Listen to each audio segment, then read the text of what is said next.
Mbak Dewi? Minggu. Hari Minggu. Hari Minggu. Waktunya Buat memuji Tuhan. Sebenarnya tiap hari memuji Tuhan Oh, iya, sih, bener tapi ini banget. bareng-bareng Yes. buat memuji Tuhan.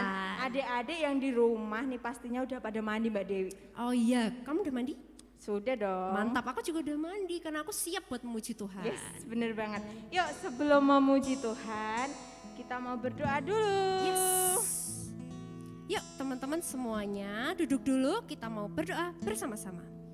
Tuhan Yesus, terima kasih untuk pagi hari ini, sukacita melimpah atas hidup kami. Dan saat ini Tuhan, setiap kami siap buat memuji nama-Mu, menyembah Engkau. Mari Tuhan Yesus memberkati setiap kami penuh dengan sukacita. Hanya di dalam nama Tuhan Yesus yang siap memuji Tuhan bersama-sama katakan, Amin. Beri tepuk tangan buat Tuhan Yesus. Yeay. Adik-adik yang di rumah, mari kita bangkit berdiri dulu ya Mbak Yuk Dewi. kita berdiri biar sama kayak kita. Yes. Nah Mbak Dewi, Yep. aku mau tanya Mbak Dewi nih. Apa Mbak nih? Dewi, Mbak Dewi istimewa nggak di mata Tuhan? Aku percaya sih aku itu istimewa di matanya Tuhan Benar Yesus. banget. Walaupun adik-adik kecil yang di rumah, Mhm. nah pagi hari ini pasti istimewa di mata Tuhan. Betul banget, semuanya istimewa di mata Tuhan Yesus. Mari kita memuji Tuhan. Yeay. Mana tepuk tangannya buat Tuhan Yesus? Kita mau bersukacita di dalam Tuhan.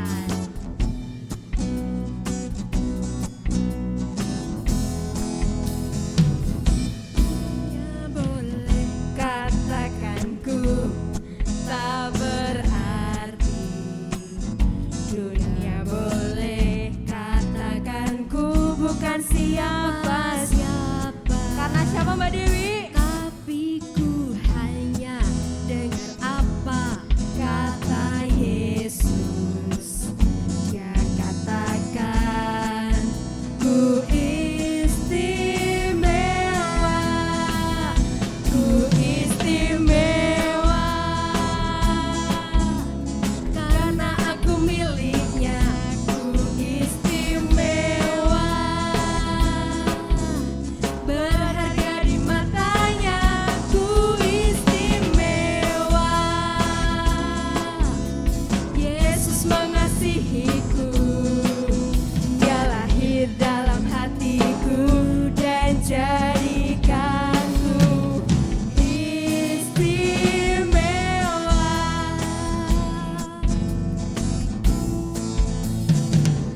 Dunia boleh katakanku tak berarti, dunia boleh katakanku bukan siapa-siapa, tapi ku hanya dengar apa kata Yesus.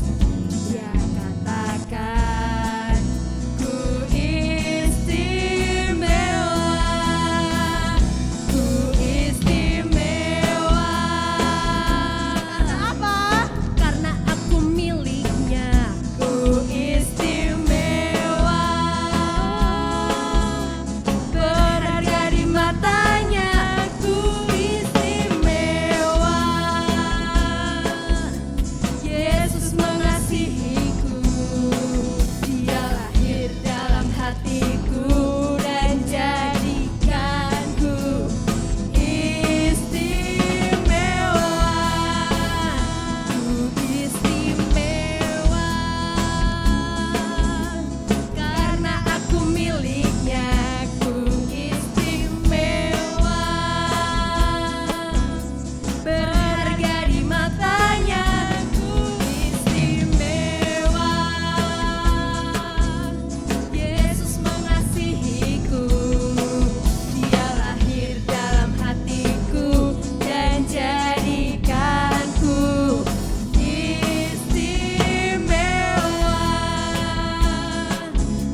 bilang kalau kita tuh nggak istimewa, tapi kita di mata Tuhan istimewa sekali. Banget. Walaupun Mbak Rani gendut gini. Itu berkat dari Tuhan Yesus. Tapi Mbak Rani percaya bahwa Mbak Rani istimewa di mata Tuhan. Amin, betul sekali. Ya, adik-adik yang di rumah kita masih mau memuji Tuhan. Yes. Mari kita mau gerakan kaki kita melompat buat Tuhan. Yeay.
Siapa Mbak Dewi? Tuhan Yesus lah. Yes, bener banget Tuhan Yesus. Yuk adik-adik silakan duduk. Sebelum mendengarkan firman Tuhan, kita siapkan hati kita.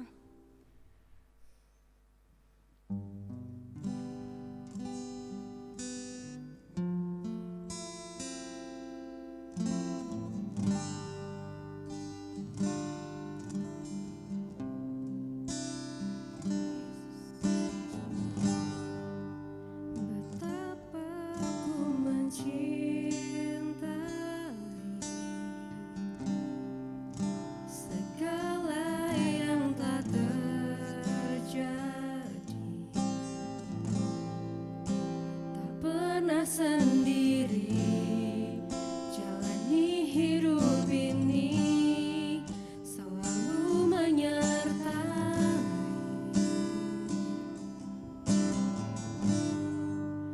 Betapa ku menyadari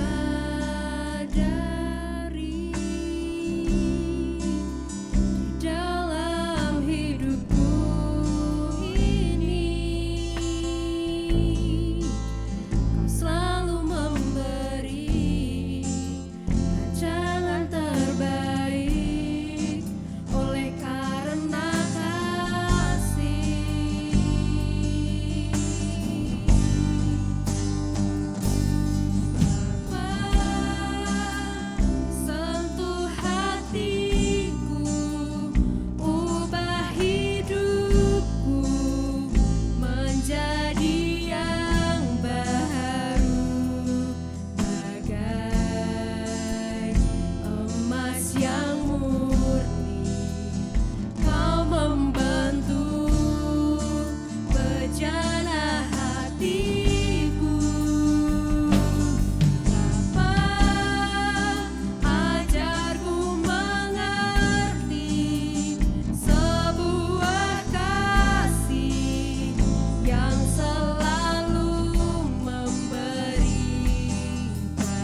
bersyukur. Tuhan Yesus yang berikan hati yang baru buat setiap kami Tuhan. Saat ini anak-anak-Mu yang datang kepada Engkau, mari Tuhan sentuh hatinya satu persatu Tuhan Yesus. Mereka yang memiliki kerinduan di rumah mereka masing-masing, Tuhan akan menyentuh hati mereka, mengubahkan mereka Tuhan, dan semakin dekat dengan Engkau Tuhan Yesus. Dan saat ini Tuhan, setiap anak-anak-Mu yang siap buat mendengarkan firman-Mu, mari Tuhan layakkan, kuduskan, agar firman-Mu ini Tuhan bisa menjadi berkat buat anak-anak-Mu Tuhan. Terima kasih Bapa, hanya di dalam nama Tuhan Yesus, haleluya, amin. Oke, tadi kalian sudah bernyanyi bersama. Wah, asik banget ya, udah ikut goyang, udah ikut bernyanyi, bergerak-gerak ria, senam. Nah, ini saatnya kita mendengarkan firman Tuhan hari ini. Nah, Bu Menik mau review, kemarin beberapa minggu yang lalu sudah diajarkan beberapa nabi. Nah, untuk review itu kita akan ngegame sebentar ya, oke? Tunggu dulu gamenya, nanti kita akan belajar mengolah kata, mengolah otak kalian dengan huruf-huruf menjadi nama nabi yang kemarin sudah disampaikan, oke? Tunggu dulu. Nah, ini kita akan play yang nomor 3 ya, yuk. Kita akan buka, yuk mainkan. Nah, sebentar kita akan lihat ada nabi siapa di situ. Ya, di play. Yuk, 3, 2, 1. Wah, ada Bu Menik kesini ya karena kelihatan. Siapa yang tahu itu ada siapa? Depannya kira-kira apa ya hurufnya ya? Ada O, L, Y, E. Ya, betul. Y. Coba diklik dong Y. Ya, terus selanjutnya siapa? O, E, dan L. Sudah, hore. Nanti Bu Menik kirim linknya kalau kalian pengen main, boleh main ini. Nah, yang ini nabinya siapa namanya ya? Ya, ada Y, E, H, E, Z, K, I, E, dan L. Bacanya siapa? Kemarin sudah disampaikan Yehezkiel. Oke, nabi selanjutnya. Wah, siapa ini ya? Kayaknya depannya H. O. Lanjutannya apa? S. E. A. Ya, Nabi Hosea. Selanjutnya, nabi siapa? Wah, ini yang Bu Menik akan sampaikan hari ini. Hurufnya depan A. Betul? M. O. S. Nabi Amos. Nah, ada satu lagi gak ya Mas? Oh ya, satu lagi. Dulu ini, iya, depannya huruf vokal O. Siapa lagi lanjutannya tahu siapa enggak? O habis O apa? B. Sudah disampaikan apa belum ya firmannya ya? A. J. A. O. Baja. Ye. Nanti Bu Menik bisa kirim linknya di grup. Kalau kalian main, ini ada beberapa pilihan. Ada yang mencari kayak diagonal, jadi mencari katanya udah ada katanya tinggal dicari. Street kanan kiri gitu-gitu, ada yang seperti itu. Oke, nah itu untuk mereview nama-nama nabi yang sudah disampaikan di sekolah minggu kita. Hari ini kita akan berbicara lagi tentang seorang nabi.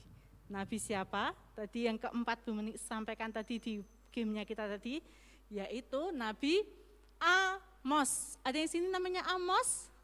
Ya, ada nggak ya? Kayaknya kakaknya pemain musik kita ada yang namanya Amos. Oke, ada di dalam Alkitab juga. Itu diceritakan di Amos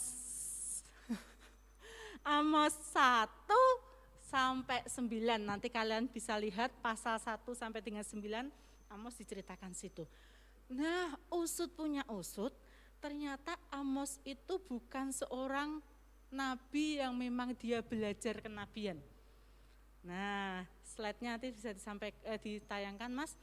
Amos ini ternyata adalah seorang penggembala domba.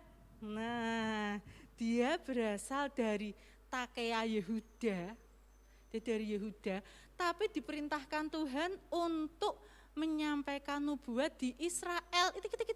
Cukup jauh, tapi dia disuruh Tuhan untuk menyampaikan nubuat bagi bangsa Israel dan bangsa sekeliling Israel. Next untuk PPT-nya.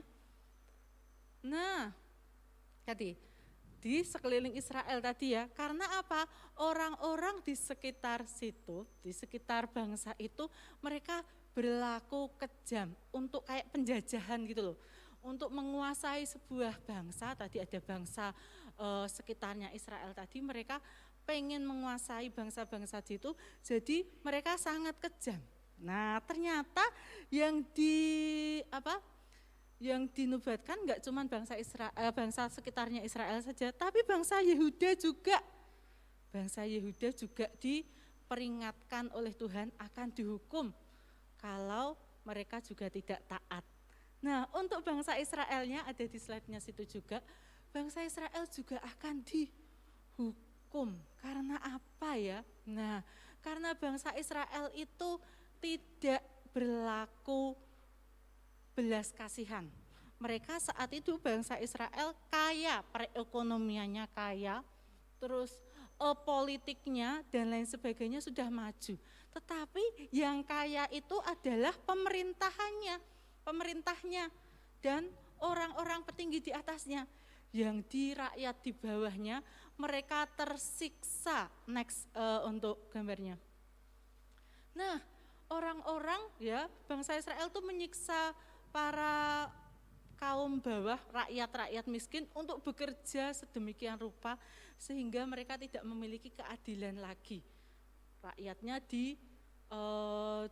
disuruh bekerja secara paksa, tidak dibayar dengan seimbang dengan apa yang dilakukan. Nah, Amos menyuarakan itu, menyuarakan keadilan, menyuarakan keberaniannya untuk orang Israel itu, pemerintah bangsa Israel saat itu bertobat. Nah, karena suaranya yang keras ya untuk bertobat, karena suaranya yang keras dia katakan bangsa Israel nanti akan mengalami banyak hal. Ada penglihatan, tidak ditayangkan situ sih, penglihatan belalang dan api. Di mana bangsa Israel nanti yang saat itu sedang kaya-kayanya nanti akan jatuh kelaparan dan akan dihanguskan oleh api. Tapi karena cintanya Amos kepada bangsa Israel, Amos berdoa syafaat dan akhirnya Tuhan membatalkan apa yang sudah dilihatkan kepada Amos tadi. Tuhan tidak jadi menghancurkan bangsa Israel. Tetapi karena suaranya keras itu, ternyata para penguasa di situ, bahkan imam di situ tidak suka sama Amos. Nah, karena tidak suka itu, dia disuruh pulang, diusir. Tadi kan si Amos berasal dari Tekoa di Yehuda, dia ke Israel untuk menyampaikan. Disuruh pulang, sana, tak usir, balik ke mana tadi? Yehuda. Sana kamu jadilah penggembala domba lagi, jadilah pemetik pohon ara lagi di sana. Nah, kalau kalian diusir kayak gitu, lagi mengatakan kebenaran terus diusir gimana? Ya wes, aku tak bali, mungkin kayak gitu ya. Tapi, ada slide-nya situ, tapi si Amos tidak. Saya tetap akan menyatakan kebenaran. Saya akan tetap memberikan perintah Tuhan ini, apa yang Tuhan sudah berikan kepada saya akan sampaikan ke bangsa Israel. Ya, Amos menyuarakan, ya, Amos mengatakan bahwa Tuhan itu memang tegas terhadap kesalahan orang, maksudnya tegas terhadap dosa-dosa. Tetapi, nah, Tuhan itu memiliki belas kasihan kepada bangsa Israel. Nah, akhirnya ya karena Amos berkata seperti itu dan Amos juga masih memiliki setelah tadi penglihatan yang pertama tadi ada penglihatan belalang dan penglihatan api, ada penglihatan yang lainnya lagi. Ada penglihatan di mana bakul itu kayak apa ya, tempat buah gitu ya, berisi buah-buahan musim panas yang sudah siap dimakan.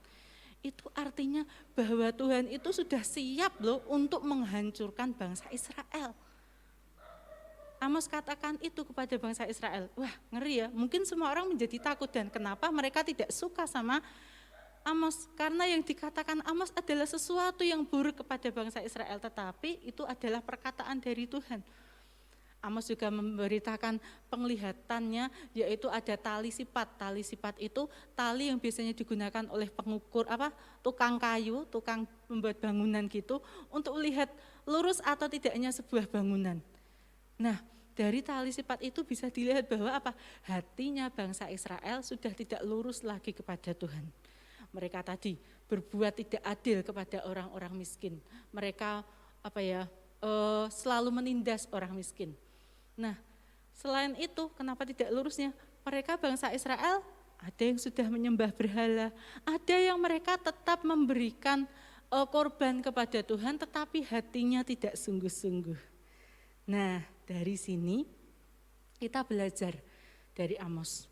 Amos adalah seseorang yang berani, walaupun secara background, secara latar belakangnya dia bukan seorang nabi. Tadi dikatakan di ayat yang pertama, di Amos pertama, pasal yang pertama, ayat pertama dikatakan, aku bukan seorang nabi, aku adalah seorang penggembala domba. Tapi dia berani menyuarakan kebenaran.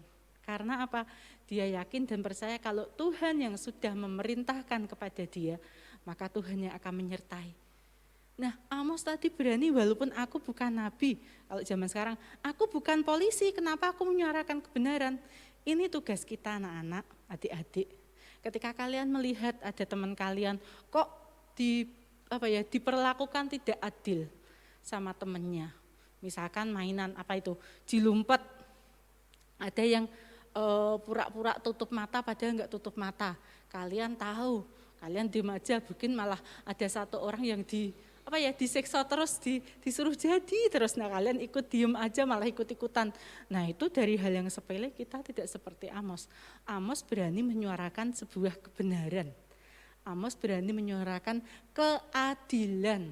Nah, mungkin kalian belum tahu ya. Nah, ada beberapa tokoh di Indonesia ini yang mereka berani menyuarakan keadilan. Ada yang namanya Munir gitu ya, Pak Munir. Dia menyuarakan hak asasi manusia ketika ada sebuah kejadian di Tanjung Priok. Itu adalah contoh orang yang berani, walaupun dia bukan polisi, walaupun dia bukan jaksa, bukan hakim. Kalian pun seperti itu.